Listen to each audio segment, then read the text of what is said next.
Dear students, welcome back. Yes, मेरे कई student इस करंट अफेयर वीडियो के लिए इंतजार करते हैं, इसलिए ये टाइम चुरा के ऑड टाइम में मैं इसको रिकॉर्ड कर रहा हूं क्योंकि इवनिंग में today I don't have time.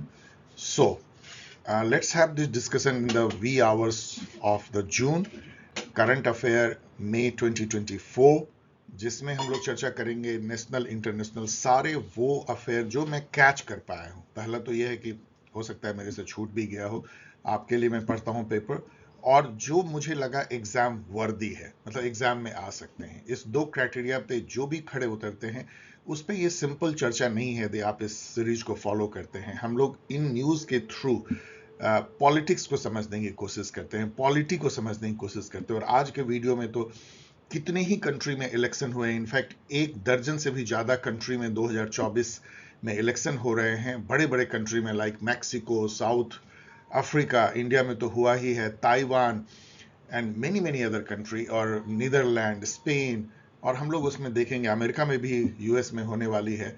तो उनकी पॉलिटी को भी हम लोग समझने की कोशिश करेंगे। चलिए, लेट अस बिगिन। इससे पहले कि क्वेश्चन आंसर का दौर शुरू करें, आपको बताना बहुत जरूरी है और आपका जानना आपका अधिकार है कि यदि आप नेट जेआरएफ जून 2024 दे रहे हैं, यदि आप दे रहे हैं तो आपके लिए बेस्ट अपॉर्चुनिटी है कि आप जो full length mock test series है जो कल ही शुरू हुई है, उसमें 3 आपको मॉक पेपर मिलते हैं, पेपर 2 के फुल लेंथ, और एक जो है पेपर 1 का भी मिलता है। इनफैक्ट थर्ड टेस्ट जो है वो पूरा 150 क्वेश्चन का होगा। इसके बारे में कुछ जानकारियां यहाँ दी गई है। यदि आप ज्वाइन करना चाहते हो एट नॉमिनल कॉस्ट तो मेल करें अपना name, Telegram ID and mobile number. ये बुक्स हैं, मैं हमेशा कहता हूं कि one of the best resources है। आप लोगों ने इसको पॉपुलर बनाया है, मैंने मेहनत की है, और ये आपके एग्जाम को हेल्प करते हैं। यदि आपने अभी तक इसका यूज नहीं किया है तो अपने साथ आप अन्याय कर रहे हैं। इनका यहाँ पे जो है लिंक दी गई है, उसको तो आप क्लिक नहीं कर सकते, डिस्क्रिप्शन बॉक्स में क्लिकेबल लिंक भी दी जाएगी। अब आइए हम लोग इस बार थोड़ा रिवर्स कर देते हैं। पहले हम लोग इंटरनेशनल न्यूज देखते थे, आज हम लोग इंडियन न्यूज देखते हैं।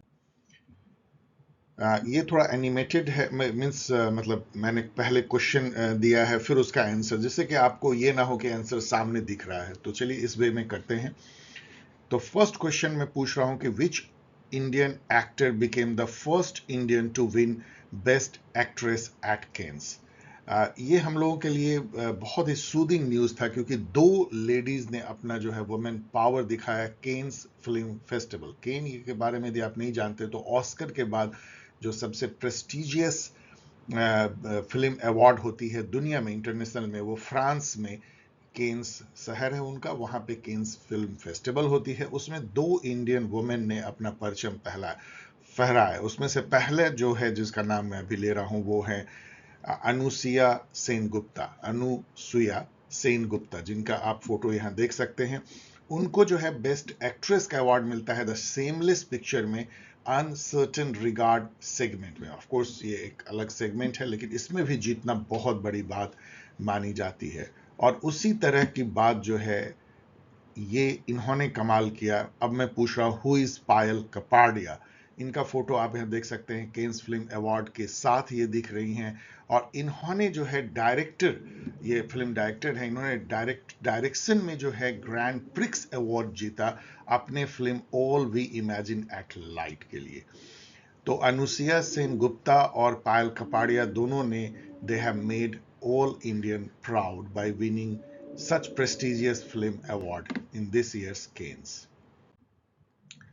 अब आइए हम लोग नेक्स्ट गुड न्यूज से चर्चा करते हैं। Who is the first Indian women gymnast who won first ever gold medal in recently head Asian championship. Asian championship की जो जिमनास्ट होती है वो बहुत ही टफ होती है, क्योंकि उसमें चाइनीज जिमनास्ट है जो कि ओलंपिक में भी जीतते हैं। वहां पे गोल्ड मेडल जीतना ये बहुत बड़ी बात है। और ये जीतने वाली, जिनका फोटो आप देख सकते हैं, वो है दीपा कर्मकार। दीपा कर्मकार ने वैसे भी काफी अच्छा परफॉर्म किया है, इसके पहले भी कई कई टूर्नामेंट में, आई थिंक ओलंपिक में भी किया है, लेकिन ये इनकी वन ऑफ द ग्रेटेस्ट उपलब्धि है।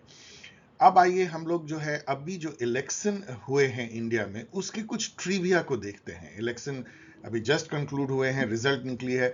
इससे पहले कि इस ट्रिविया को देखें, मैं थोड़ी सी इंडियन पॉलिटी पे भी कुछ कहना चाहता हूं कि आप लोगों को हम लोग हमेशा बताते हैं कि कोलिशन एरा इंडिया में 1989 में स्टार्ट हुआ, जो कि करीब 30 साल तक चलता रहा, 2014 तक, जहां पे कि जो भी गवर्नमेंट थी, चाहे वो नरसिम्हा राव की गवर्नमेंट हो, मनमोहन सिंह की गवर्नमेंट हो, या उसके पहले देवेगौड़ा जी की गवर्नमेंट हो, चाहे वीपी सिंह की गवर्नमेंट हो, चंद्रशेखर की गवर्नमेंट हो, गुजराल की गवर्नमेंट हो, वाजपेयी जी की गवर्नमेंट हो, सभी जो है कोलिशन गवर्नमेंट थी। मतलब उसमें एक पार्टी को एब्सोल्यूट बहुमत नहीं था, लार्जेस्ट पार्टी थी और वो सबको साथ लेके चलाती थी, और एक कॉन्सेंसुअल पॉलिटिक्स होता था। आप कई बार देखते होंगे, बहुत मेसी भी लगता है, जहां प्रधानमंत्री अपने कोलिशन पार्टनर के घर या दफ्तर में जा रहे हैं, डिस्कशन कर रहे हैं, काफी लंबे चर्चा के बाद कोई निर्णय लिया जाता था, कॉमन मिनिमम प्रोग्राम बनता था, कोलिशन के कोऑर्डिनेशन की होती थी, जिसको कोऑर्डिनेटर बनाए जाते, संयोजक जिसको कहते हैं, बनाए जाते थे। ये सब जो है चेंज हुआ आफ्टर 30 इयर्स इंडिया में 2014 में, जहां पे कि एक मेजोरिटी गवर्नमेंट फर्स्ट टाइम बनती है। Of course it was a coalition, but majority coalition minority coalition में फर्क ये होता है कि अभी जो एनडीए की सरकार 10 साल से चल रही थी, वो मेजोरिटी कोलिशन थी, जहां पे जो लार्जेस्ट पार्टी है उसका अपना खुद का एब्सोल्यूट मेजोरिटी है, और उसने केवल कोलिशन रखा है कोलिशन को रखने के लिए, एक आप कह सकते हैं नीति के तौर पे, स्ट्रेटजी के तौर पे, लेकिन उसकी कोई उनको जरूरत नहीं है। वो अभी कोलिशन चल रही थी। ऐसे में क्या होता है, कोलिशन नाम का रह जाता है। जो पार्टी के पास एब्सोल्यूट मेजोरिटी हो, अपने तरीके से अपने डिसीजन सरकार में लेते हैं। अधिकतर मंत्री भी उन्हीं के होते हैं, एक आध कोलिशन पार्टनर को दे दिया जाता है गुड ह्यूमर में रखने के लिए, लेकिन वो मैंडेटरी नहीं होता है, और अपने कोलिशन पार्टनर से आपको पूछने की ज्यादा जरूरत नहीं पड़ती है। पूछे तो सम्मान है। लेकिन अभी जो इलेक्शन हुआ है, ये इंडिया के पॉलिटिक्स को फिर से उसी एरा में लगभग ले जाता है जो प्री 2014 एरा थी। यहां पे एक माइनॉरिटी कोलिशन जो है बनता है, जहां बीजेपी जो लार्जेस्ट पार्टी तो बनी है, लेकिन उसके पास अपनी मेजोरिटी नहीं है, इसलिए उन्हें दूसरे कोलिशन पार्टनर के अब सहायता से सरकार चलानी है। इसलिए ये सरकार जो है माइनॉरिटी कोलिशन हो जाती है, और इसका जो स्वरूप होता है बहुत अलग होता है। अभी आप देखेंगे कि जो प्राइम मिनिस्टर होंगे उनको काफी एकोमोडेट करना पड़ेगा, काफी कॉन्सेंसुअल पॉलिटिक्स चलानी पड़ेगी। आप ये भी देखेंगे कि जो कोलिशन पार्टनर है वो बहुत टफ डिमांड रखेंगे प्राइम मिनिस्टर के लिए। पोर्टफोलियो डिस्ट्रीब्यूशन अब प्राइम मिनिस्टर का पूरा डिस्क्रिप्शन नहीं रह जाता है, जो कि एक तरह से सही है या गलत, इस पे डिबेट हो सकती है। इसके अलावा आप देखेंगे काफी टेंशन होती है, ऑलवेज ये होती ही है कोलिशन में, क्योंकि जो कोलिशन पार्टनर है उनका पॉलिटिकल आइडियोलॉजी अलग होता है, और जो बड़ी पार्टी होती है कोलिशन में उनका आइडियोलॉजिकल ओरिएंटेशन अलग होता है, उनके मुद्दे अलग होते हैं, जैसे कॉमन सिविल कोड है या कास्ट सेंसस है। इन सब पे जो है रिजर्वेशन के भी कुछ इश्यूज जो हैं वो हो सकते हैं, इधर उधर काफी चीजें ऐसी हो सकती है जिसपे कि एका ना बने, और वहां पे जो है पॉलिटिक्स थोड़ी मेसी होती है, लेकिन ज्यादा कॉन्सेंसुअल होती है, सबको साथ लेके चलने की होती है, चेक्स एंड बैलेंस ज्यादा होते हैं, बहुत ज्यादा जो है कोई क्विर्की डिसीजन नहीं लिया जा सकते, जिसका अनइंटेंडेड कंसेक्वेंसेस काफी हैवी होता है। तो इसके प्रॉस एंड कॉन्स दोनों ही हैं। लेट अस सी कि how our polity progresses in the minority coalition era after this kind of overview. अब देखिए इस इलेक्शन ट्रिविया से जो है इलेक्शन क्या हम लोग निकल के आता है, कुछ इंटरेस्टिंग 2 ही 3 क्वेश्चन मैंने लिया है। फर्स्ट क्वेश्चन में ले रहा हूं, इन the recently concluded Indian general election in which constituency first time NOTA vote surpassed more than 1 lakh vote. In fact 2 lakh से अधिक वोट नोटा को मिले। कौन सा कंस्टिट्यूएंसी था? नोटा आपको पता है नो ऑप्शन, जो 2013 में सुप्रीम कोर्ट के ऑर्डर से इंट्रोड्यूस किया गया, इंदौर कंस्टिट्यूएंसी में मध्य प्रदेश में, और ये इंदौर एक दूसरा रिकॉर्ड भी बनाता है। चलिए पहले इसको देखते हैं। Which candidate won by highest margin in the recently concluded Lok Sabha election, और ये भी जो है इंदौर कंस्टिट्यूएंसी ही है, जहां पे कि शंकर लालवानी जो बीजेपी के कैंडिडेट थे, उन्होंने 11.72 लाख वोट से जीता। लेकिन ये जो है आपको कॉन्टेक्स्ट बताना जरूरी है। यहाँ पे जो कांग्रेस के जो कैंडिडेट थे। Can you believe this? ये मैंने पहली बार सुना था कि कोई कैंडिडेट जो है जिसको टिकट मिल जाती है, वो भी कांग्रेस बड़ी पार्टी से, वो अपनी पार्टी को छोड़ देता है बीच में ही, और वो इतने लास्ट मोमेंट में छोड़ता है कि कांग्रेस को कोई मौका नहीं मिला किसी दूसरे कैंडिडेट को देने का। इसका मतलब क्या हुआ कि वहां पे देयर वाज नो फाइट। इससे पीपल वहां पे गुस्सा हुई। आप ये देखिए कि हम लोग इंडियन पब्लिक को कई बार जो है ऐसा फील होता है कि हम लोग सोचते हैं कि वो पॉलिटिकली अवेयर नहीं है, गरीब है मोस्ट ऑफ द वोटर, तो उनको बहलाया जा सकता है, उनको इमोशनल चार्ज किया जा सकता है, या उनको फ्री भी दे के जो है, लोभ में जो है पैसे दे के, ये सब सोचा जाता है और मीडिया में इस तरह के डिस्कोर्स भी बनाए जाते हैं। लेकिन इस इलेक्शन ने जो है इतना ज्यादा इस बात को चीख चीख के कहा है कि इंडियन वोटर बहुत इंटेलिजेंट है। उन्होंने अपने छोटे से 75 ईयर्स में जो इलेक्टोरल डेमोक्रेसी इंडिया में हुई है, रिप्रेजेंटेटिव डेमोक्रेसी, उसमें कई बार उन्होंने ये दिखा दिया है कि उनमें जो पॉलिटिकल एक्यूमेन है, वो कोई भी जो पॉलिटिकल लीडर है उससे कमतर नहीं है। और कोई भी पॉलिटिकल पार्टी या कोई भी पॉलिटिकल लीडर इस जनता को टेकन फॉर ग्रांटेड नहीं ले सकता, और ना ही उसको भरमा सकता है, उसको भड़का सकता है। ये जो है बार बार दिखाया गया है। और उनको फ्रीबी का भी जो है आप लोभ देके बहुत ज्यादा जो है नहीं कर सकते हैं। इस तरह की बातें जो है उभर के आती है। नहीं तो आप बताइए कि 2 लाख नोटा वोट इंदौर में जाते हैं, क्या इसका मायने है? जरा आप सोचिए। और कई ऐसे मायने इस चुनाव के नतीजे से आप निकाल सकते हैं जनता के विजडम पे, वोटर के विजडम पे। और जब मैं वोटर बोलता हूं तो यह बात सही है कि इंडिया में अधिकतर जो वोटर घर से निकल के आते हैं वोट देने के लिए, वो जो है वो रूरल एरिया से आते हैं, वो गरीब होते हैं। जो इंडिया में बहुत थोड़े अमीर लोग हैं और जो हायर मिडिल क्लास हैं, वो तो वोट देने से हिचकते हैं, उन्हें तो बहुत गर्मी भी लगती है, और वो छुट्टियां भी मनाते हैं वोटिंग के दिन, क्योंकि उनको ऑफिस से छुट्टी मिलती है। लेकिन जो अधिकतर पसीना बहा के जो लोग वोटिंग लाइन में खड़े होते, अधिकतर, मैं ये नहीं कह रहा हूं कि अमीर लोग वोट नहीं देते या हायर मिडिल क्लास जो है वोट नहीं देता, बट मैं एक जनरल एक ट्रेंड बताता हूं जो सभी लोग मानते हैं कि गरीब जो लोग होते हैं, गांव देहात के लोग होते हैं, वो ज्यादा उत्साह से वोटिंग करते हैं, और उनके पॉलिटिकल एक्यूमेन पे हम लोग को गर्व होना चाहिए।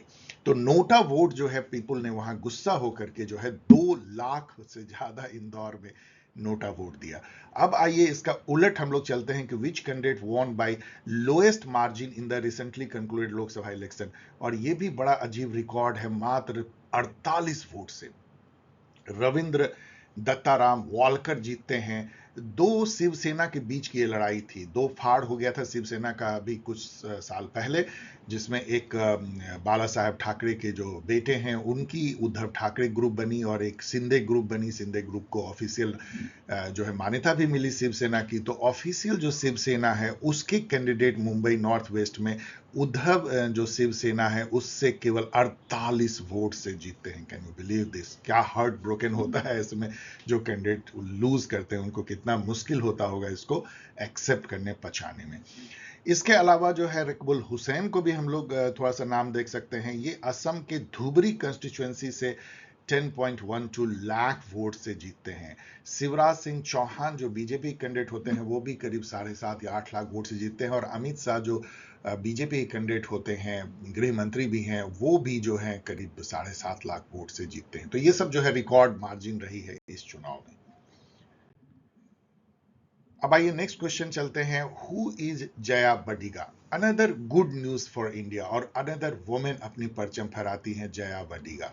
जया बडिगा जो है, जिनका फोटो यहां आप देख सकते हैं, वो अमेरिका में जो है जज बनती है। और अमेरिका में, यूएस में, अमेरिका जब मैं कहता हूं तो जज यूएस समझिए, और वहां पे जज बनना आसान नहीं है। और वो तेलुगु में जो है वो शपथ लेती हैं, और ये भी एक बहुत ही हम लोग के लिए सम्मान की बात है, जया बडिगा। अब हम लोग जो है नेक्स्ट क्वेश्चन पे चलते हैं। What is the name of the cyclone in the which made landfall in May 2024? आप लोग सब लोगों ने देखा होगा कि कैसे जो है तेज हवाएं चली। वैसे अब तो हम लोग साइक्लोन मैनेजमेंट में काफी एक्सपर्ट हो गए हैं, तो इसलिए इसका असर थोड़ा कम पड़ा, लेकिन फिर भी रेमल जो है उसका नाम है। बांग्लादेश में भी इसने काफी तबाही मचाई, और नॉर्थ ईस्ट में भी इसका असर रहा। West Bengal Bangladesh and North East. यहाँ पे मैं आपको एक सलाह दूंगा कि इंटरनेट पे जाके जरूर आप देख लीजिए कि जो ट्रॉपिकल साइक्लोन होते हैं इंडियन ओशन में, उसके नामकरण कैसे होता है। जैसे बच्चे का नामकरण संस्कार होता है ना, वैसे ही पूरे साइक्लोन के नोमेनक्लेचर का भी एक पूरा एक कमिटी है। मेट्रोलॉजिकल जो इंडिया IMD के रिप्रेजेंटेटिव उसमें होते हैं, और भी कंट्री के मेट्रोलॉजिकल, शायद वर्ल्ड मेट्रोलॉजिकल जो ऑर्गेनाइजेशन है वो उसको करती है, और वो पहले से तय होता है जैसे रैमल के बाद कौन सा आएगा, और वो कई बार बच्चे के नाम पे होता है, किसी जानवर के नाम पे होता है, किसी पहाड़ के नाम पे होता है। और इसलिए आप देखेंगे अलग अलग कंट्री अपने अपने नाम देती है, तो कभी आपको बंगाली नेम दिखेंगे, तो कभी आपको बर्मीज नेम या म्यांमार के नेम दिखेंगे, कभी इंडियन एंड लाइक। तो ये रेमल है। अब आइए नेक्स्ट क्वेश्चन देखते हैं, full form of smart in the context of missile system.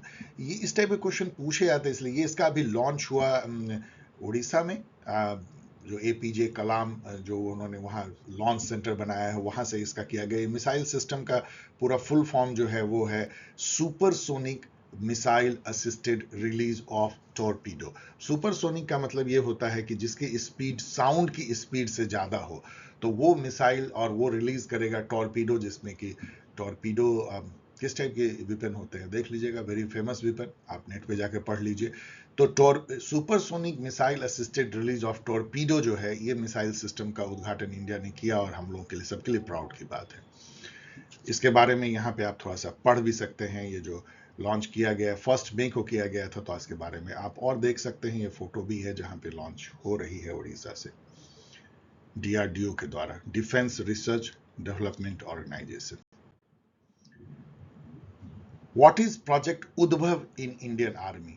Indian army जो है कई वर्षों से, अब 3-4 सालों से या उससे भी, वो जो है थोड़ा हिस्टोरिकल, जो इंडिया का जो जेनियोलॉजी है, मतलब इंडिया की जो अर्जित ज्ञान है वॉरफेयर में, डिप्लोमेसी में, स्ट्रैटेजी में, मिलिट्री व्यूह रचना करने में, उसको वो अपने जवानों को समझाने की कोशिश कर रही है। कौटिल्य की जो नीति है, महाभारत में जो चक्रव्यूह है एंड ऑल टाइप ऑफ, तो उन सब को मिला के प्रोजेक्ट उद्भव बनाया है इंडियन आर्मी में, जहां पे कि हमारी अपनी ही जो ज्ञान है, क्योंकि ये बड़ा हम लोग के साथ अनफॉर्चुनेट हुआ है कि हम लोग ज्ञान का स्रोत अब वेस्टर्न यूरोप में ढूंढते हैं। लेकिन यदि आप देखेंगे कि यदि आप हिस्ट्री में बैक जाएंगे, तो चाहे वो इंटरनेशनल रिलेशन हो, चाहे मिलिट्री वॉरफेयर हो, चाहे और भी जो पॉलिटिकल साइंस के जो थीम है, वो सब की जो उदय हुआ है वो ईस्टर्न वर्ल्ड में हुआ है, और इंडिया में भी काफी चीजें हुई है, India, China, even middle east and all. तो उस ज्ञान को यूज करने का कंटेम्प्रेरी टाइम में ये एक प्रयास है।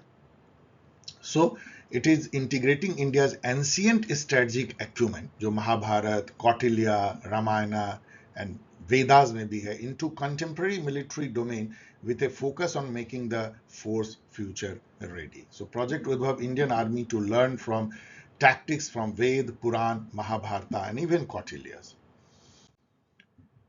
अब मैं नेक्स्ट क्वेश्चन पूछ रहा हूं, world's highest polling booth is. ये भी काफी चर्चा में रहा अभी के इलेक्शन में, आप यहां देख सकते हैं, ये है बूथ, और यहाँ पे बैलून टांगे गए हैं, बहुत सारे फोटो इसके अच्छे अच्छे हैं, कैसे उस हाइट पे हेलीकॉप्टर से जो इलेक्शन के ऑफिशियल्स हैं वो जा रहे हैं, कैसे वोटिंग हो रही, देखिए मास्क पहने हुए हैं, बहुत अच्छी बात है, और कैसे लोग यहाँ पे इलेक्शन दे के वोट दे करके खुश हैं। ये जगह जो है इसका नाम है तासीगंज, और ये हिमाचल प्रदेश में है, सिप्ती डिस्ट्रिक्ट में, सिप्ती लाव वहां पे पास है, वहां पे है तासीगंज। तो ये तो क्वेश्चन, अच्छा क्वेश्चन है, पूछा जाना चाहिए। अब आइए हम लोग इंटरनेशनल रिलेशन में देखते हैं कि क्या हलचल हुई है दुनिया में, जिसको कि एग्जाम में पूछा जा सकता है। फर्स्ट मैं question of course Israel Hamas war से कर रहा हूं। ये जो क्वेश्चन है ये पूछता है कि 14 किलोमीटर की एक लंबी कॉरिडोर है, जो एक बफर जोन का भी काम करती है, और वो गजा स्ट्रिप, जो एक पतली सी स्ट्रिप है, आप देख सकते हैं ये स्ट्रिप, जहां पे कि मिलियंस ऑफ जो है फिलिस्तीनी रहते हैं, एक बहुत ही छोटे से जगह में, मतलब समझिए कि बहुत ज़्यादा आप ठूस दिए जाए किसी लैंड में, उस टाइप की एक स्ट्रिप है। ये मेडिटेरियन सी है, भूमध्य सागर है, और इधर इजराइल है, इस तरफ जो है मिस्र है। तो इजराइल जो गजा स्ट्रिप और मिस्र के मुहाने पे या कह लिए बॉर्डर पे, वहाँ पे एक 14 किलोमीटर की स्ट्रिप बनाई गई है जो एक बफर जोन का काम करता है। आप ये यहाँ और देख सकते हैं इस स्ट्रिप को क्या कहा जाता है और ये क्यों न्यूज में था। पहले तो इस समझिए कि इसको क्या कहा जाता है। इस स्ट्रिप का नाम है फिलाडेल्फी कॉरिडोर और ये एक तरह का कॉरिडोर है। कॉरिडोर मतलब कि एक टनल जैसा समझ लीजिए, रोड जो कि सुरक्षित है, जहां से कि सारे सामान जो है, ह्यूमैनिटेरियन असिस्टेंस जो है मिस्र के रास्ते जो है वो गजा को दी जा रही थी।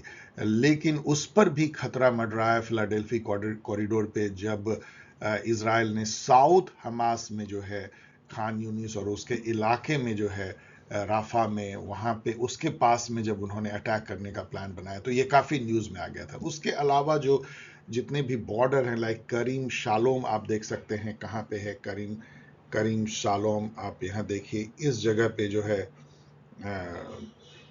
आप चेक कर लीजिएगा, इसमें करीम शालोम मिलेंगे आपको। बॉर्डर शायद इजराइल और गजा के पास में है। आपको रफा बॉर्डर क्रॉसिंग मिलेगा जो यहाँ पे है, इस जगह पे इजिप्ट और हम गजा स्ट्रिप के बीच में। इजेज क्रॉसिंग मिलेंगे जो कि इजेज क्रॉसिंग तो यहाँ पे है। इजेज क्रॉसिंग के ही पास से जो है वो अटैक हुआ था 7 अक्टूबर को हमास के उग्रवादियों द्वारा इजराइल पे, उसको बंद किया गया। ये सब जो है बहुत इंपॉर्टेंट है। इसके अलावा यहाँ पे कुछ देखेंगे, जबालिया है। जबालिया रिफ्यूजी कैंप है जहाँ पे कि काफ़ी लोग मारे भी गए थे, उस पर भी बम गिर गया था। खान यूनुस है जहाँ पे कि वो भी लड़ाई का एक केंद्र बन गया। आपको ये पता होना चाहिए कि ये नॉर्थ गजा जो है वहाँ पे पहले इजराइल की टैंक घुसी थी और इन सब लोगों को कहा गया कि आप साउथ गजा जाओ। बेचारे लोग भाग भाग के विस्थापित के तौर पे इस एरिया में इकट्ठे हुए और फिर बाद में जो है अभी हाल में कहा गया कि नहीं, अब आप यहाँ से भी भागो, यहाँ भी हम अटैक करेंगे। तो ये जो है काफी त्रासदी, एक आप कह सकते हैं एक ह्यूमन त्रासदी हुई है दोनों तरफ से। पहले तो एक त्रासदी हुई कि इतने लोगों को बंधक बनाया गया, इतने लोगों को मारा गया उग्रवादी घटना में, और फिर जो त्रासदी हुई उससे भी कई गुना ज्यादा हो गई।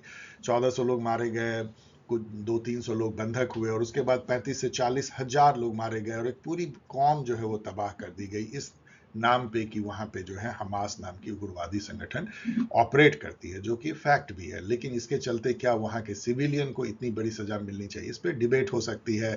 International court of justice intervene करता है, अरे इंटरनेशनल क्रिमिनल कोर्ट इंटरवीन करता है, वहां से अरेस्ट वारंट तक जो है निकलने की बात होती है। इंटरनेशनल कोर्ट ऑफ जस्टिस फैसला करता है कि वॉर रुकना चाहिए। अमेरिका कोशिश कर रहा है, कितनी ही दुनिया के जो कंट्री हैं उन्होंने कितनी तरह के एक्शन लिए हैं। मालदीव ने अभी जो है इजरायली पासपोर्ट होल्डर को अपने कंट्री में घुसने से मना कर दिया। साउथ अफ्रीका ने जो है आईसीजे में, इंटरनेशनल कोर्ट ऑफ जस्टिस में केस किया जेनोसाइड कराने के आरोप में। और निकरागुआ ने जर्मनी पे केस किया कि वो आर्म सप्लाई करती है। और कई कई कंट्री जो है वो इंटरनेशनल कोर्ट में जाते हैं। यूनाइटेड नेशन जो है इतनी सारी मेहनत करता है। लेकिन आप ये देख सकते हैं कि एनार्किकल वर्ल्ड में क्या होता है और यूनाइटेड नेशन कितना अक्षम हो सकता है, मतलब कितना इनइफेक्टिव हो सकता है, जो मूक दर्शक की तरह देख रहा है। और एक लड़ाई जो कि नहीं चलनी चाहिए थी इतनी देर तक, वो चल रही है। ना ही बंधक पूरे छूटे हैं और ना ही वहां जो फिलिस्तीनी लोग हैं उन पे बमबारियों का कोई कहर जो है वो रुका है। नेक्स्ट जो मैं क्वेश्चन पूछ रहा हूं कि अल जजीरा टीवी चैनल कहां से ऑपरेट करता है, और मैं क्यों पूछ रहा हूं। पहले तो अल जजीरा आप लोगों से कई लोगों को पता होगा, चलिए इसका आंसर देखते हैं। ये जो ऑपरेट होती है कतर नाम के कंट्री से होती है। कतर जो मिडिल ईस्ट में एक छोटी सी कंट्री है, दोहा उसकी राजधानी है। दोहा में, यस, दोहा में फुटबॉल का वर्ल्ड कप भी हुआ था और बहुत अमीर कंट्री है, मोनार्की होगी। और कतर जो है वो अभी मेडिएट भी कर रहा है हमास और इजराइल के बीच में। ये सब तो बातें हैं, लेकिन अल जजीरा टीवी चैनल अभी न्यूज में तब आ गई जबकि ये इनकी ऑफिसेज और इनके जो पूरा एस्टेब्लिशमेंट था इजराइल में, उसको बंद कर दिया गया। इजराइल ने कहा कि ये प्रोपेगेंडा फैला रही है, अरब वर्ल्ड की तरफ से बात करती है, ऐसे फोटो दिखाती है, गलत है एंड ऑल। तो इसलिए अल जजीरा टीवी चैनल जो है वो न्यूज में आई। अल जजीरा टीवी चैनल के बारे में एक बात जरूर बताना है कि ये कतर के पैसे का एक अच्छा यूज है। मैं कहूंगा अच्छा यूज है। थोड़ा बहुत लोग प्रोपेगेंडा कह सकते हैं, लेकिन हर टीवी चैनल अपने अपने मालिक के व्यू से ही तो चलता है। ये इन्होंने किया क्या है अल जजीरा में कि जो दुनिया के बेस्ट जो पत्रकार हो सकते हैं, टीवी जर्नलिस्ट हो सकते हैं, उनको ह्यूज कीमत पे ये लेके चले गए। इनफैक्ट जब एनडीटीवी यहाँ बंद हुई तो one of the Srinivas Jain मुझे लगता है, he also join Al Jazeera TV. मुझे लगता है अच्छे पैसे मिले होंगे और मिलना भी चाहिए, और अब वो इंडिया के लिए रिपोर्टिंग करते हैं। तो होता क्या है कि इन्होंने क्या किया है कि यूरोप के, यूएस के बेस्ट ऑफ द पत्रकार को अपने यहाँ ले लिया है। तो आप जब अल जजीरा देखेंगे तो आपको फील होगा कि ये बीबीसी की तरह जो है अब लगने लगा है, मतलब अपने ऑथेंटिसिटी में, अपने ग्राउंड रिपोर्टिंग में। लेकिन हाँ, इस पे जो है एक आरोप जरूर लगता है जो मैं बोल रहा हूँ, कि ये अरब वर्ल्ड को थोड़ा सा ज़्यादा प्रमोट करता है, मुस्लिम वर्ल्ड की तरफ से बातें करता है, और वो स्वाभाविक भी है। तो उसको आप जो है थोड़ा संभल करके उस न्यूज़ को आपको देखना चाहिए। नेक्स्ट क्वेश्चन है, हु इज जोसे राउल मौलिनो। और मैं कई कई लीडर का यहाँ पे नाम लूंगा जिन्हां जहां इलेक्शन हुए हैं, और उसके पॉलिटी पे भी थोड़ी चर्चा करेंगे। जोसे राउल मौलिनो जो हैं, ये प्रेसिडेंट इलेक्ट हैं पनामा के। अब आप कहेंगे कि सर ये पनामा कहाँ है, तो आप देखिए, ये है नॉर्थ अमेरिका, ये है साउथ अमेरिका, और यहाँ एक छोटा सा टाइनी सा एक कंट्री है, उसका नाम है पनामा। जी हाँ, वो वही पनामा है जहाँ पनामा नहर है जो जोड़ती है अटलांटिक महासागर इस साइड में और पैसिफिक इस साइड में। वो नहर काट के बनाया गया, और वो नहर जो है बहुत अलग है इस नहर से जो यहाँ पे बनाई गई है भूमध्य सागर रेड सागर को काट के, क्योंकि यहाँ पे बहुत सारे लॉक्स हैं, क्योंकि इसमें जो जमीन का अंतर है, मतलब भूमध्य सागर और पैसिफिक ओशन जो है ऊपर नीचे है, और इसके चलते यहाँ पे जो है बहुत मुश्किल से पानी जो है बहता है और कई बार सूख भी जाता है। उसी कंट्री के जो अभी इलेक्शन हुई, उसमें जो जीते हैं वो हैं जोसे राउल मॉलिनो। और पनामा की जो पॉलिटी है, थोड़ा सा जान लीजिए, आपको इंटरेस्ट होना चाहिए हर पॉलिटी को जानने में, याद करने की जरूरत नहीं है। ये प्रेसिडेंशियल रिपब्लिक है। रिपब्लिक का मतलब कि यहाँ कोई मोनार्की नहीं है, लोक जनता जो चुनती है। प्रेसिडेंशियल इसका मतलब प्रेसिडेंट जो होते हैं वो head of the state, head of the government होते हैं, लाइक यूएसए। यहाँ के जो वोटिंग मेथड है जिसके थ्रू ये चुने गए हैं, ये फर्स्ट पास द पोस्ट है, सिंगल राउंड, एक ही राउंड में होती है, जैसे इंडिया में होती है। जो सबसे अधिक वोट जीता, चाहे वो 25% हो, वो जीत जाते हैं। यही जो है पीटीपी, दोनों प्रेसिडेंट और नेशनल असेंबली जो वहाँ की अपने यहाँ की लोकसभा जैसे, उन दोनों के लिए पीटीपी की वोटिंग होती है। नेक्स्ट क्वेश्चन मैं पूछ रहा हूँ, हु इज पेड्रो सैंचेज। यदि आप नेम थोड़ी बहुत समझते हैं किस कंट्री के, तो आप समझ गए होंगे अब तक कि ये स्पेनिश हैं। यस, ये जो है स्पेनिश हैं, और ये पीएम है स्पेन के 2018 से। अब आप पूछेंगे 2018 से यदि पीएम है तो आज आप इसको क्यों ले रहे हैं, क्योंकि ये चर्चा में अचानक आ गए। अपने बहुत सारे जो उन पे आरोप लगाए, खासकर उनकी पत्नी जिस तरीके से फाइनेंशियल डीलिंग और उनकी कंपनीज या फाइनेंशियल गबन, इन सब को लेकर के उन पे काफ़ी आरोप लगाए। एक समय में उन्होंने अपनी जो है रिजिग्नेशन की भी डिक्लेरेशन कर दी थी, तब वो न्यूज़ में आ गए थे। लेकिन अभी उन्होंने कहा कि नहीं, मैं फिर से बना रहूंगा। स्पेन की पॉलिटी कैसे देखिए, ये पार्लियामेंट्री कॉन्स्टिट्यूशनल मोनार्की है। कितना डिफरेंट है पनामा से, देखिए। पहले तो ये पार्लियामेंट्री है, ये प्रेसिडेंशियल है, और ये कॉन्स्टिट्यूशनल मोनार्की है, मतलब वहां पे राजा होते हैं जो हेड ऑफ द स्टेट होते हैं, जैसे इंग्लैंड के राजा हैं। और उनको नॉमिनल पावर होती है, जैसे इंडिया में प्रेसिडेंट है। मतलब राजा जो है एक्चुअली एक तरह सिंबल होते हैं, बस हेड ऑफ द स्टेट होते हैं, उनके नाम पे शासन होता है, लेकिन एक्चुअल जो शासन है वो प्राइम मिनिस्टर चलाते हैं इंडिया की तरह। और प्राइम मिनिस्टर कौन होंगे, जो कि जो जो वहाँ पे जो लेजिस्लेचर है उसमें जो सबसे बड़ी पार्टी होंगे उसके लीडर होंगे, जैसे इंडिया में होता है। इंटरेस्टिंग है कि प्राइम मिनिस्टर को वहाँ पे प्रेसिडेंट ऑफ द गवर्नमेंट कहा जाता है। तो ये भी एक नेम बहुत अजीब सा है। और ये जो इलेक्टोरल सिस्टम है जिससे कि वहाँ पे लेजिस्लेचर चुने जाते हैं, वो close party list proportional representation है, पीआर। ये इसमें क्या होती है कि जब आप वोट देने जाते हैं तो आपको केवल पार्टी का नाम लिखा होता है, आपको पार्टी के नाम पे जो है वोट देना होता है, ठप्पा मारना पड़ता है, ये पार्टी से कांग्रेस बीजेपी। आपको पता भी नहीं होता कि यदि बीजेपी जीतती है हमारे कंस्टिट्यूएंसी से तो कौन वहां पे नॉमिनेट होगा, मतलब कौन हमारा रिप्रेजेंटेटिव होगा, तो आपको पता भी नहीं होता। बस एक लिस्ट दे दी जाती है कि ये 200 कैंडिडेट हैं, जब हम 200 सीट जीतेंगे तो इस क्रम से जो हमारे ये नॉमिनेशन होगी इन सीट पे। इसको क्लोज्ड पार्टी लिस्ट सिस्टम कहते हैं। इसके उल्टे ओपन पार्टी लिस्ट सिस्टम होती है, जिसमें कि कैंडिडेट आप चुन भी सकते हैं कि हम चाहते हैं कि हमारे कंस्टिट्यूएंसी में आप यदि जीतें बीजेपी तो ये कैंडिडेट हो। इसको ओपन पार्टी लिस्ट सिस्टम बोलते हैं। ये दोनों प्रोपोर्शनल रिप्रेजेंटेशन सिस्टम है। इसका मतलब ये है कि हर पार्टी को जितने परसेंट वोट मिलते हैं, लगभग उतने ही परसेंट सीट उनको अलॉट किया जाता है। नेक्स्ट क्वेश्चन मैं पूछ रहा हूं एस्ट्रोनॉट के बारे में, या जो स्पेस क्राफ्ट है। Name the first crude flight with human on board. मतलब जैसे कि नॉर्मल जो हवाई जहाज चलती है जिसमें लोग जाते हैं, वैसे अब स्पेस में जो है वो हवाई जहाज ले जाने, रॉकेट के थ्रू ले जाने की बात हो रही है। उसमें दो कंपनी बहुत आगे है। एक का तो मैंने आपको आंसर दिया कि ये बोइंग की स्टार लाइनर मिशन है, दूसरा इलन मस्क की स्पेस एक्स है। तो ये दोनों जो है स्पेस एक्स, सॉरी लिखने में दिक्कत होती है यहाँ पे, तो स्पेस एक्स ये है स्पेस एक्स, उन्होंने इसीलिए अपना ट्विटर का नाम भी एक्स कर दिया है। तो स्पेस एक्स जो है एलन मस्क की है, और बोइंग जो हवाई जहाज बनाती है उनकी स्टारलाइनर मिशन है। ये दोनों जो है जस्ट जैसे हवाई जहाज उड़ाते हैं वैसे ये ट्राई कर रहे हैं कि ह्यूमन को हम भेजें। तो इसका जो पहला जो फ्लाइट था ऐसा, वो अभी भी शायद हुआ है या नहीं मुझे नहीं लगता है, शायद कुछ कुछ टलते जाता है, नासा उनको हेल्प कर रहे हैं। इसमें इंडिया भी जो है शामिल है, क्योंकि इंडिया की सुनीता विलियम्स जो हैं, ऑफ कोर्स ये अमेरिकन सिटीजन है, लेकिन हमारे तो प्राउड की बात है कि वो वहां पे हैं। वो इसमें one of the 2 crew member में ये भी जाएंगी, Sunita Williams. Who is Mohammad Idriss Deby, इनका आप यहाँ फोटो देख सकते हैं।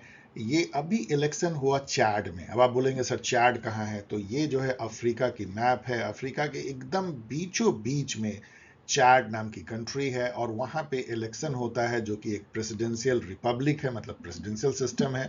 और जो वोटिंग होती है वो फर्स्ट पास द पोस्ट, लेकिन 2 राउंड सिस्टम होती है, सिंगल नहीं। मतलब क्या हुआ, जैसे फ्रांस में होती है या ब्राजील में होती है, इसमें यह होती है 2 राउंड में कि पहली बार में यदि 50% से किसी को भी अधिक आया तब तो वो जीत गया, लेकिन यदि नहीं किसी को आया तो फर्स्ट 2 कैंडिडेट जो टॉपर हैं वो सेकेंड राउंड में जाते हैं, और फिर दोनों के बीच में अगेन एफपीटीपी सिस्टम से ही वोटिंग होती है। और आप जानते हैं कि जब 2 कैंडिडेट केवल हो और एफपीटीपी हो तो एक को 51% आएगा ही। इसका मतलब कि ये सिंपल प्लूरलिटी जो एफपीटीपी है उसमें डिफरेंस यही है कि जीतने वाले को 51% वोट लाना है, इसलिए 2 राउंड करना पड़ता है। तो ये जो है प्रेसिडेंट इलेक्ट हैं चैड के, मोहम्मद इदरीस डेबी। हम लोग अफ्रीकन कंट्री को तो अभी भी डार्क जैसे समझते हैं और उनके पॉलिटी के बारे में जानना नहीं चाहते हैं, इसलिए मुझे लगा कि आपको बताना चाहिए। नेक्स्ट क्वेश्चन देखिए, डारफुर कहाँ पे है। ये भी जो है एक बहुत ही ट्रबल्ड स्पॉट रहा है, लेकिन अनफॉर्चुनेटली यूक्रेन और हमास के बीच में हम लोग इन सब को भुला दिए हैं। जबकि सूडान में जो है पिछले 1 साल से ज्यादा से मार काट मची हुई है, और डारफुर अभी फिर से न्यूज में आ गया। एक समय में 2003 में तो डारफुर जो है वो इसलिए इसी कारण से न्यूज में था कि वहां पे जो नरसंहार हुआ था, इतनी क्लिंजिंग हुई थी उसकी, वन ऑफ द मोस्ट बीभत्स जो आप कह सकते हैं, जिसपे कि इंटरनेशनल क्रिमिनल कोर्ट ने एक्शन भी लिया था, अरेस्ट भी किया गया था ऑल। तो ये सूडान में है, और वहां पे जो है लड़ाई जो है खतरनाक चल रही है और काफी लोग मारे गए हैं।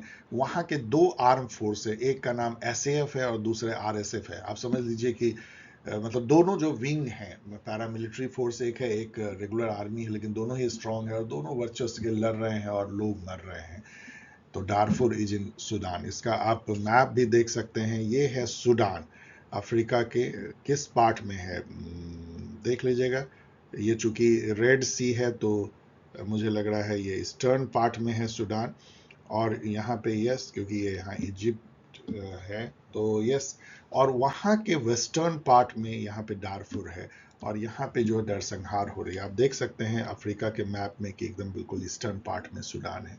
तो ये हमें और ध्यान रखिएगा कि सूडान 2 पार्ट में ऑलरेडी बढ़ चुका है, साउथ सूडान एक अलग कंट्री भी है, लेकिन अभी सूडान में जो है वो इथनिक वायलेंस तो नहीं कहेंगे, मिलिट्री वायलेंस चल रही है, उस पर भी हम लोगों को थोड़ी बहुत सोचनी चाहिए, और वर्ल्ड कम्युनिटी को कोशिश करनी चाहिए उसको भी रुकवाने की। केवल यही नहीं कि लोग यदि कहीं मर रहे हैं, फिलिस्तीनी मर रहे हैं, तो वो भी उतने ही वैल्यूएबल हैं जितने कि डारफुर में जो लोग मर रहे हैं, सूडान में मर रहे हैं।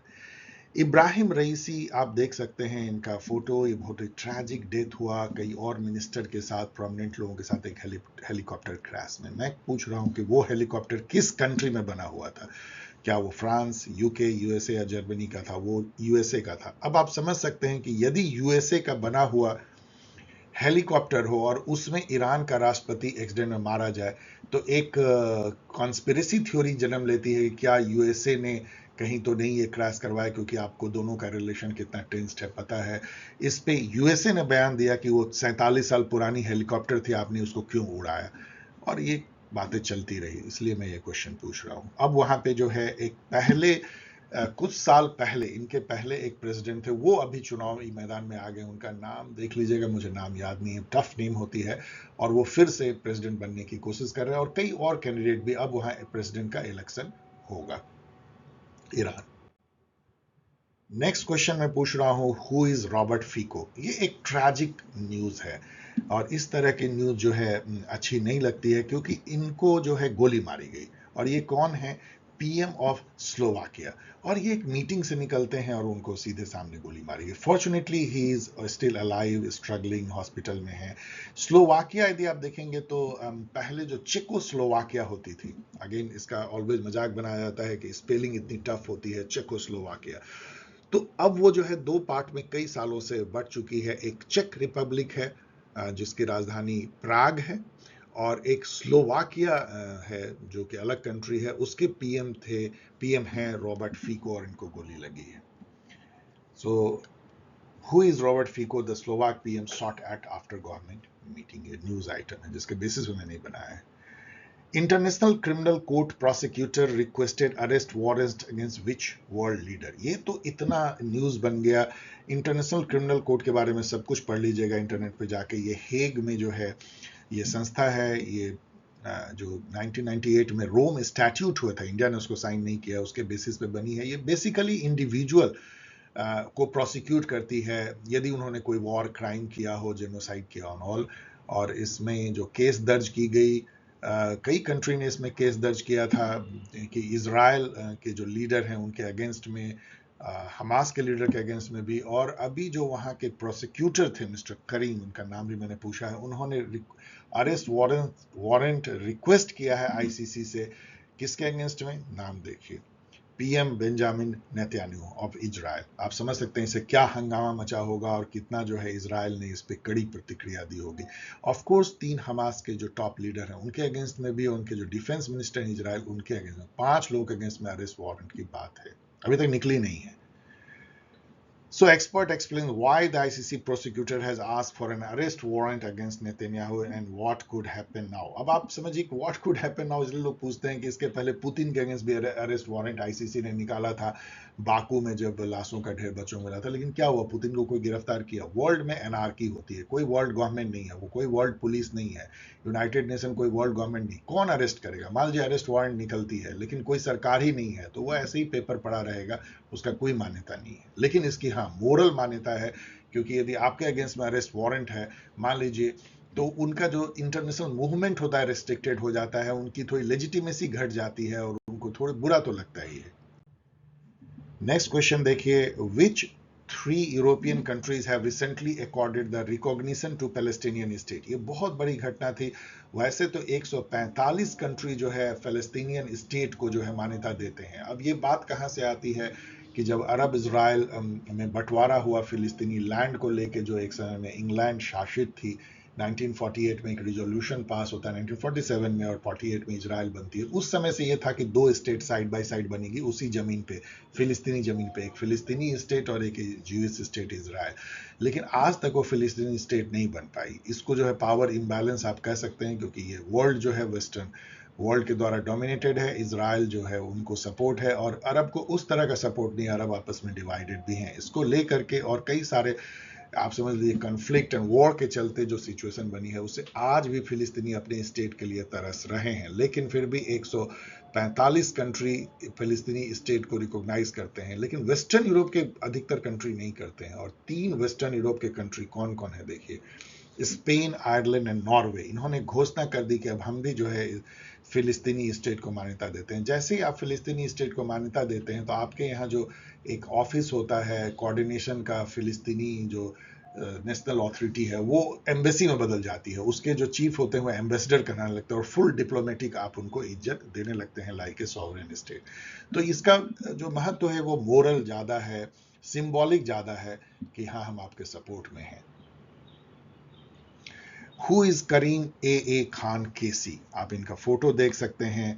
ये एक प्रोसिक्यूटर हैं, जैसे प्रोसिक्यूटिंग ऑफिसर होते हैं, तो आप लॉयर कह सकते हैं इंटरनेशनल क्रिमिनल कोर्ट में। इन्होंने चार्ज लगाया, इन्होंने प्रोसिक्यूट किया जो चार्जेस थे कुछ लीडर्स के अगेंस्ट में, बेंजामिन नेतन्याहू और हमास के leader and others, genocide war crime के, और इन्होंने अरेस्ट वारंट रिक्वेस्ट किया है आईसीसी, जो अभी चर्चा हो रही थी.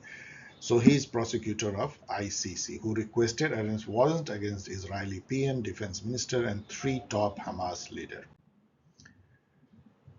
यहाँ पे एक क्यूरियस न्यूज मैं जस्ट बता रहा हूँ, शायद एग्जाम में तो उतना ना पूछा जाए. इस बच्चे को, ये टीन को आप देख सकते हैं. मैं पूछ रहा हूँ हु इज कार्लोस एक्यूटिस. कार्लोस एक्यूटिस जो है, इनका डेथ हो गया था 2006 में ही, और ये मिलेनियल चाइल्ड थे. मिलेनियल चाइल्ड उनको बोलते हैं जो अर्ली 1980 से लेकर लेट 1990s के बीच में पैदा हुए थे, उसको मिलेनियल कहते हैं. और ये फर्स्ट मिलेनियल हैं जिनको कि सेंटहुड जो है क्रिश्चियन वर्ड के पोप ने दिया है, कि इनसे जुड़ा हुआ जो, जैसे कि मदर टेरेसा को भी दिया गया कि इनको संत माना जाएगा, क्योंकि इनसे जुड़ा हुआ कुछ ऐसे चमत्कार हुए हैं जो लोग उनको पूज सकते हैं. तो इस टाइप की इनको दिया गया है. तो ये एक जस्ट क्यूरियस न्यूज है कि इस बच्चे को मरणोपरांत जो है सेंट की, और मरणोपरांत ही दिया जाता है बेसिकली. इसको कैनोनाइजेशन बोलते हैं, कैनॉन में आ जाते हैं, मतलब क्रिश्चियन कैनॉन में उनका लिस्ट आ जाता है कि ये संत हैं. Which island country had a major landslide which killed more than 2,000 people है. यहाँ पे 200 नहीं, 2000 पीपल से अधिक जो है वो उनके दफन हो गए. आप ये देख सकते हैं कि पूरा का पूरा एक पहाड़ जो है वो गिर जाता है. आप समझिए क्या हुआ होगा पूरा गांव पे ही. मतलब इससे बड़ी विभीषिका क्या हो सकती है. और ये जो कंट्री है, अनफॉर्चुनेट इंसिडेंस हुआ है, ये यहाँ पे हुआ है.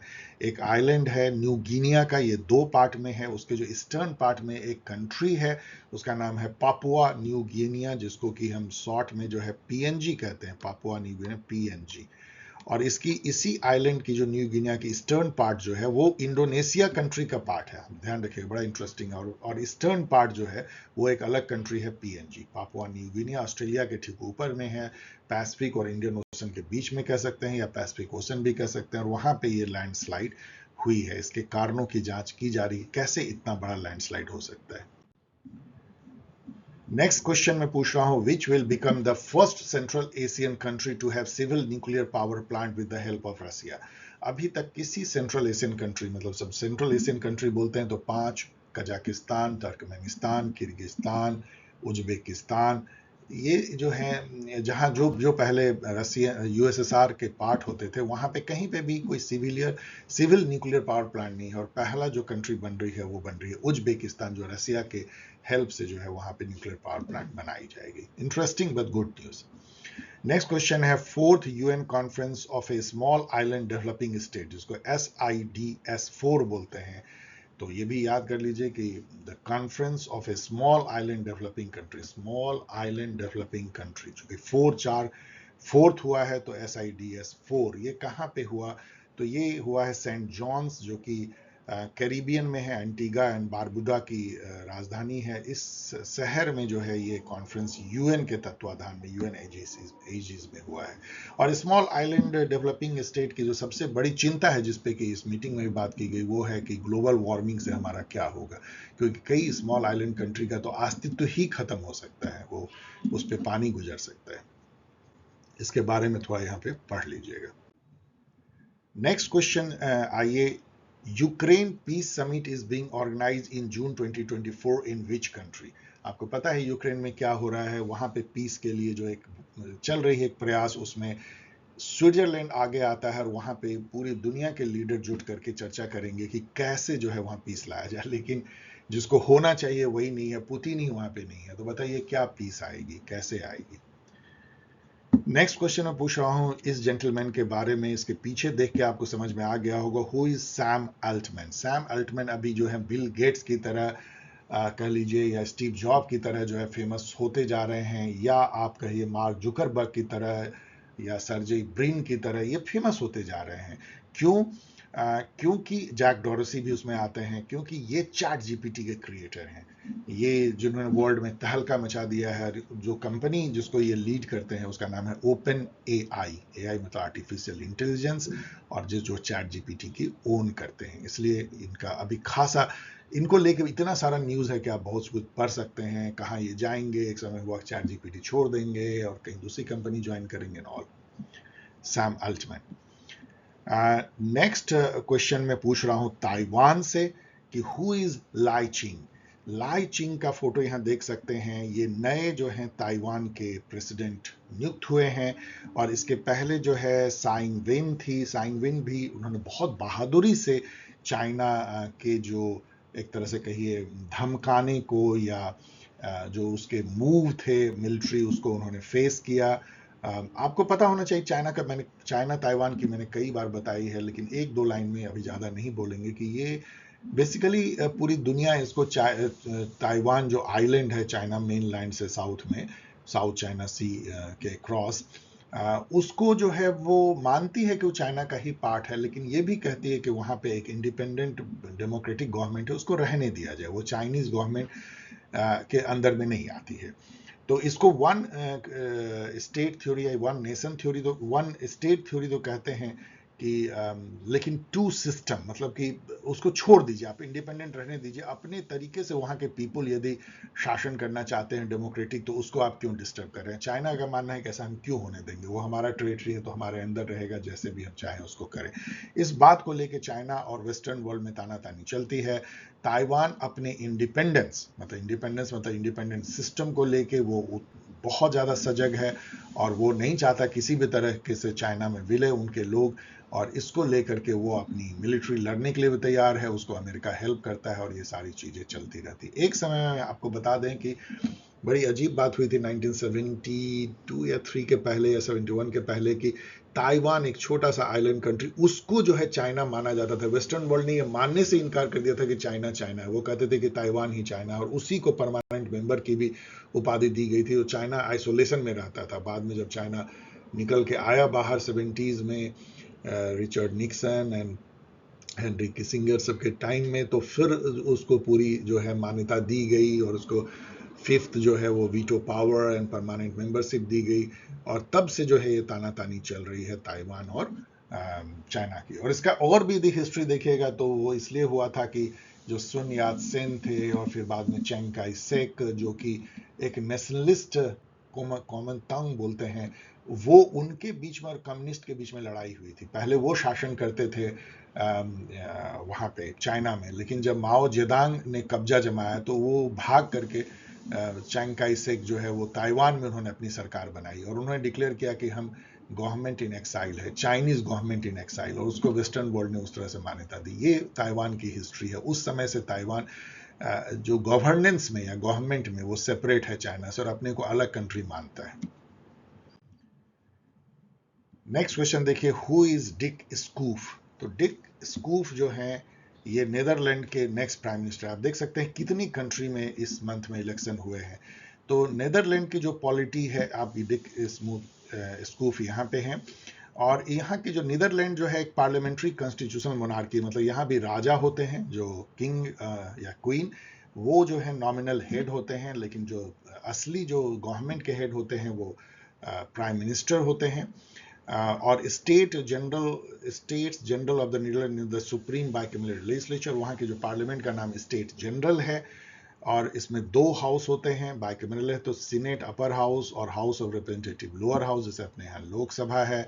और जो यहाँ के इलेक्टोरल सिस्टम है वो पार्टी लिस्ट प्रोपोर्शनल रिप्रेजेंटेशन। अभी जो मैंने आपको बताया पार्टी लिस्ट, केवल आपको पार्टी को चुननी होती है और जितने परसेंट वोट मिलते हैं उतने परसेंट सीट, इस तरह के से वहाँ पे पहले चुने जाते हैं लेजिस्लेचर। और लेजिस्लेचर में जो सबसे बड़ी पार्टी के लीडर होते हैं वो बनते हैं prime minister. So Dick Schoof is nominated as the next prime minister of Netherlands.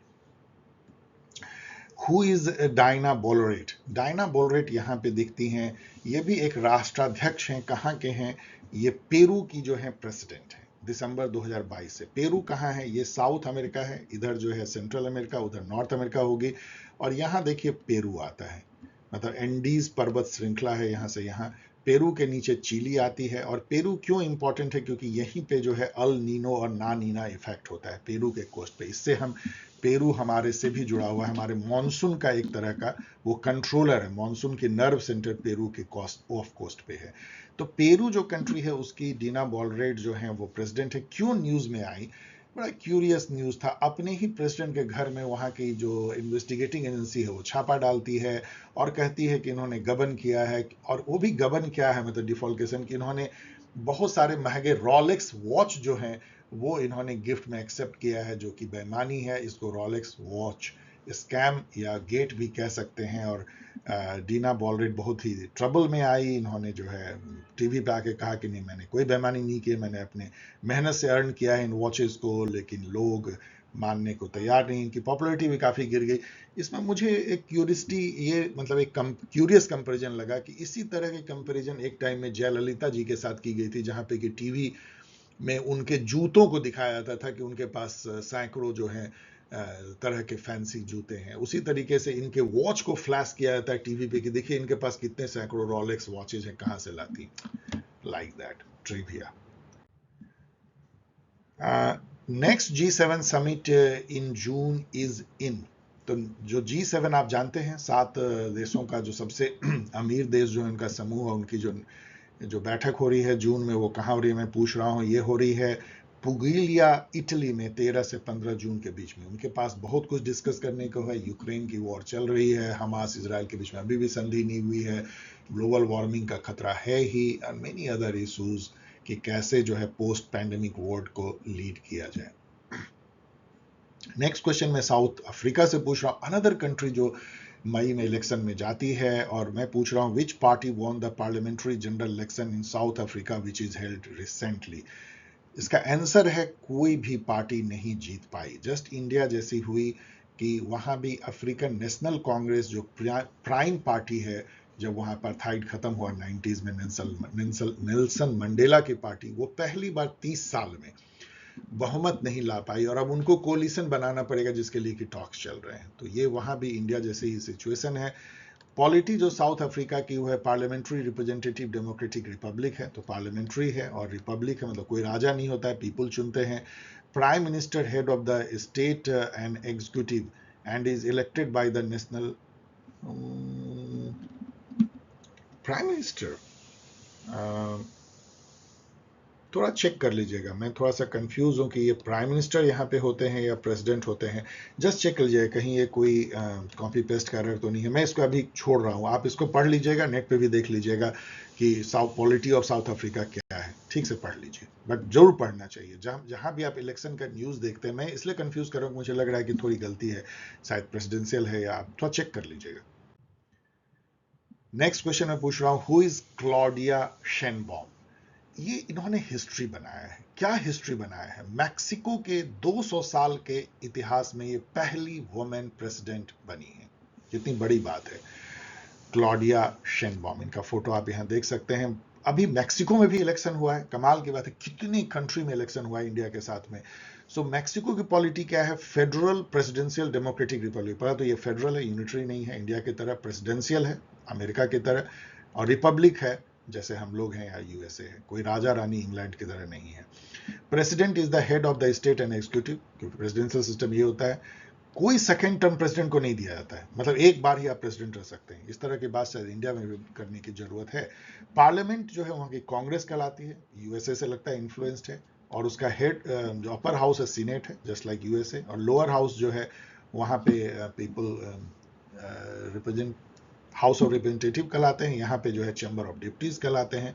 Electoral system यहाँ सिंपल प्लूरलिटी सिस्टम, हमारे यहाँ जैसा एफपीटीपी, मतलब सीधा एक बार सिंगल राउंड में होता है, जो सबसे अधिक वोट लाया वो प्रेसिडेंट बन जाएगा, या जो है वो लेजिस्लेचर बन जाएगा। तो क्लॉडिया शेनबॉम।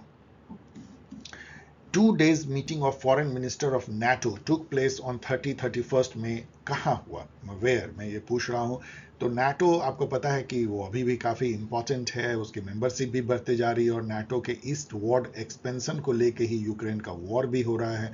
तो वहाँ पे जो फॉरेन मिनिस्टर की जो बैठक हुई है वो हुई है प्राग, चेक रिपब्लिक में। अभी हम लोग डिस्कस कर रहे थे चेकोस्लोवाकिया का वो पार्ट जो अब चेक रिपब्लिक कहलाता है, उसकी राजधानी Prague. So dear student, I am happy कि मैं टाइम को एक तरह से चुरा करके, क्योंकि इतने सारे एक्टिविटी आपके पॉल साइंस हेल्प चैनल पे या उसके तत्वावधान में एजीज में चल रहे हैं कि मुश्किल होती है मेरे सभी स्टूडेंट के एस्पिरेशन को पूरा करना।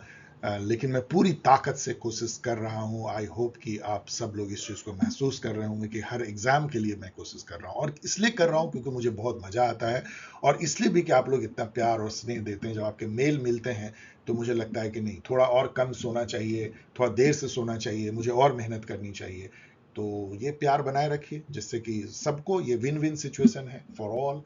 तो लेट्स होप कि आपको ये वीडियो देख के मजा आया होगा और आप इसी तरीके से सोचेंगे दुनिया और इंडिया के बारे में, इस तरीके से डीप स्टडी करेंगे। कहीं यदि इलेक्शन की न्यूज़ पढ़ेंगे तो इंटरनेट पे जाके उसकी पॉलिटी को समझेंगे, और जब इस तरीके से आप पढ़ेंगे तो आपको एग्जामिनेशन एक गेम की तरह लगेगा, आपको कभी टफ नहीं लगेगा। जब आपको पूछा जाएगा कि ब्राजील में कैसा इलेक्ट्रल सिस्टम है, स्पेन में कैसा है, नीदरलैंड में कैसा है, तो आपको ये नहीं लगेगा कि ये क्या क्वेश्चन पूछ रहे हैं।